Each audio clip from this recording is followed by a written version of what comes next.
Jai Shriman, Knowledge University, आपका स्वागत। जय श्रीमान।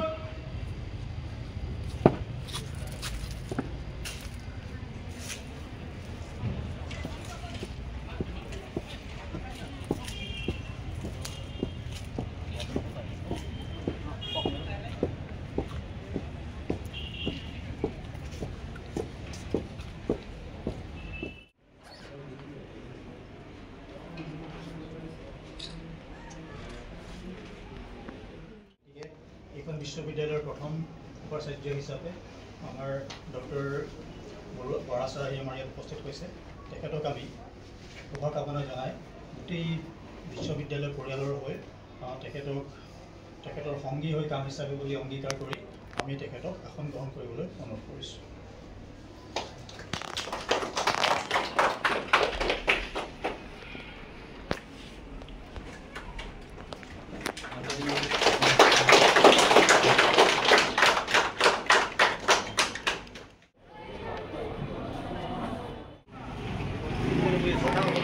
আৰু 2013 চনৰ আগৰ যিখন মহাবিদ্যালয় সেই মহাবিদ্যালয়খন অতিক্ৰম কৰি এই 2025 চনলৈ মহাবিদ্যালয়খনক এটা বিশেষ পৰ্যায়লৈ উপনীত কৰোৱা ডক্টৰ বিমান চন্দ্ৰ চেতিয়া ছাৰৰ নেতৃত্বতে অসমৰ শিক্ষা বিভাগে অসমৰ মাননীয় চৰকাৰৰ মন্ত্ৰী আৰু বিষয়ববীয়াসকলে এই প্ৰতিষ্ঠানটোক বিশ্ববিদ্যালয়লৈ উন্নীত কৰাৰ যি পৰিকল্পনা 2023 চনত ব্যক্ত কৰিছিল আৰু 23 চনৰ পৰা আমি অধীৰ অপেক্ষাৰে বাট চাই থকাৰ পাছত 24 চনত আমি আইনখন লাভ কৰিলোঁ আৰু 25 চনৰ এই শিক্ষা বৰ্ষটো আৰম্ভ হোৱাৰ আগে আগে মাননীয় উপাচাৰ্য মহোদয়ক নিযুক্তি দি পূৰ্ণাংগ বিশ্ববিদ্যালয় পৰ্যায়লৈ আমাক লৈ গ'ল।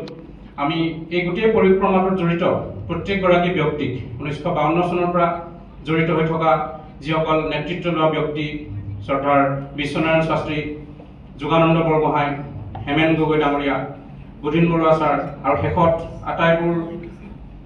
আটাইবোৰ পৰিক্ৰমা এটি বিন্দুত নি উপনীত কৰা বিশ্ববিদ্যালয় পৰ্যায়লৈ উপনীত কৰোৱা ডক্টৰ বিমান চন্দ্ৰ চেতিয়া ছাৰ সকলোৰে প্ৰতি এই শুভক্ষণটোত আমাৰ শ্ৰদ্ধা আৰু আমাৰ কৃতজ্ঞতা নিবেদন কৰিছোঁ।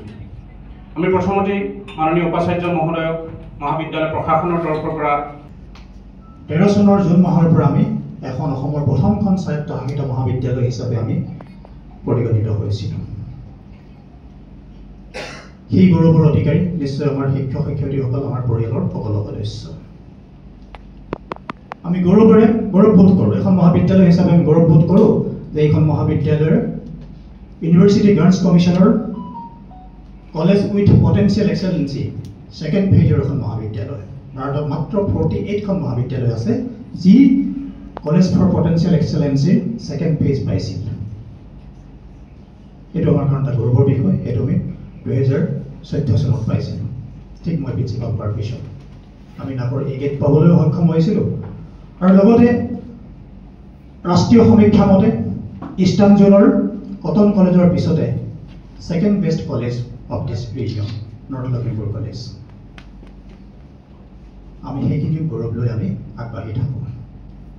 বৰ্তমান বহুত ঘাত প্ৰতিঘাতৰ অন্তত এইখন মহাবিদ্যালয় চৰকাৰৰ বাছনিত এখন বিশ্ববিদ্যালয়লৈ ৰূপান্তৰ কৰাৰ কাৰণে আমি যোগ্য হ'লোঁ।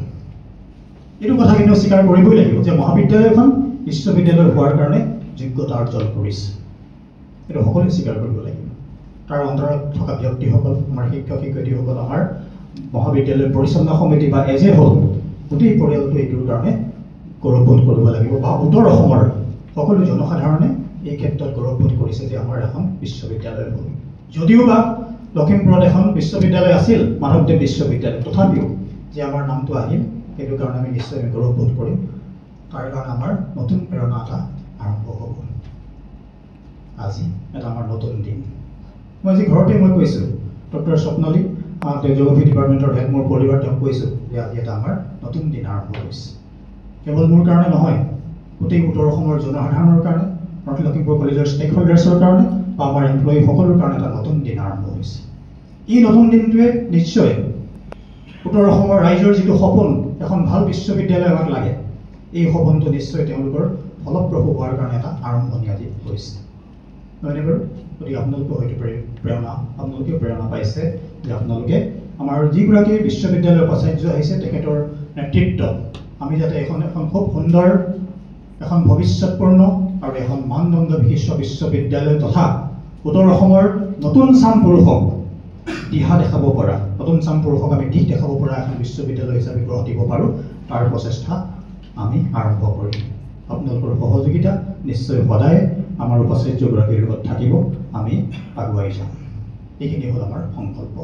গতিকে মই আৰু বেছি দীঘলীয়া কথা নকৈ মই আশা কৰিছোঁ যিগৰাকী উপাচাৰ্য আহিছে তেখেতে নিশ্চয় ইয়াত কাম কৰাৰ ভাল সুযোগ পাওক, নহয় জানো, এটা ভাল পৰিৱেশ পাওক, আৰু তেতিয়া হয়তো তেওঁ অনুপ্ৰাণিত হ'ব আমাৰ লগত আমাৰ যি সপোন আছিলে এই সপোনক আগুৱাই নিয়াৰ প্ৰচেষ্টা তেওঁ নিশ্চয় কৰিম। এইখিনিকে কৰি মই পুনৰ স্বাগত সম্ভাষণ জনাই মোৰ দুআষাৰ সামৰিছোঁ। ধন্যবাদ। ভিডিঅ'ত চাই ফুড ব্লগাৰবিলাক চাবচোন। ফুড ব্লগাৰ এটা বস্তু যেতিয়া মানুহজনক সোধে কি বনাইছে, কি কি দিলে, তাত এটা ছিক্ৰেট মছলা থাকে। গতিকে আজিৰ পৰা নৰ্থ টকিঅ' ইউনিভাৰ্চিটিৰ প্ৰত্যেকটো কোৰ্চত এটা ছিক্ৰেট মছলা থাকিব, যিটো আমি কাকো শ্বেয়াৰ নকৰোঁ। আজি মোক বহুতে সুধিছে আপুনি ছাৰ তাত গৈ কি কৰিব? মই বোলো মাই ambition is to bring North Tokyo University as an ideal place for learning, research and entrepreneurship. অকল লাৰ্ণিঙত নহ'ব, আপুনি ল'ৰা ছোৱালীক দিলে শিক্ষা ল'লে কিন্তু তাক আপুনি পিছত কোনো অৱস্থা নাই, কোনো ব্যৱস্থা নাই, আমি ওলাই যোৱাৰ পিছত কৈ দিওঁ যে কিবা কৰা, তুমি কিবা কেনেকৈ কৰিব, আমিতো একো শিকাই পঠোৱা নাই। মই সেইকাৰণে মোৰ ফাৰ্ষ্ট ইয়াৰ ষ্টুডেণ্টক মই এই কথাটো কওঁ যে ঘৰৰ পৰা যেতিয়া এজনী ছোৱালী বিয়া দিয়ে, একো নথকা গৰীবৰ ঘৰৰ মানুহটো এটা ঘটি বা লোটা দি ঘটিয়ায়। কিন্তু আমি এনেকুৱা এটা শিক্ষা ব্যৱস্থা হয়তো বহুত জেগাত আছে, মই ইয়াত চাবি পোৱা নাই, বহুত জেগাত আছে। মইতো মিনিষ্ট্ৰীত কাম কৰোঁতে মই almost all places of India মই ঘূৰিছোঁ। আমি কিবা এটা কৰি খাব পৰা যোগ্যতা দি পঠিয়াব পোৱা নাই। সেইটো আমাৰ কাৰণে এটা ছেটবেক। সেইটো মই নিজে স্বীকাৰ কৰোঁ যে এইটো ছেটবেক।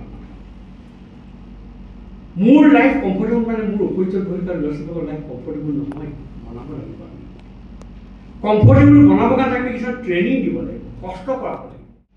মোক কৈছে আপুনি এইখিনি কৰিব পাৰিব, ক'ত উদাহৰণ আছে? মই কৈছোঁ উদাহৰণৰ পিছত দৌৰোতে দৌৰোতে ভাৰতবৰ্ষ আজি উন্নয়নশীল দেশতেই থাকে। উদাহৰণ কোনে বনাব? আমি বনাব লাগিব। আৰু মই ভাবোঁ যে ভাইচ চেঞ্চেলৰ মানে সেইটো কোনো পদবী শুৱনি কৰা এটা জেগা নহয়। ভাইচ চেঞ্চেলৰ মানে এজন ভিজনেৰী লিডাৰ হ'ব লাগিব, যি নেতৃত্ব দিব পাৰিব, যি মানুহক কাম কৰাব পাৰিব। ট্ৰেক্টৰ দি হাল বোৱা খেতি কৰা মানুহৰ সংখ্যা অজস্ৰ পাব। বুঢ়া গৰু ঠেলি যেনেকৈ 3 বিঘা 4 বিঘা মাটি হাল বাব পাৰিছে, বা গেধা গৰু দি হালত দি হাল বাই মাটি খেতি কৰিব পাৰিছে, সেইজন খেতিয়ক। আৰু মই তেনেকুৱা এজনেই খেতিয়ক হ'ব বিচাৰোঁ।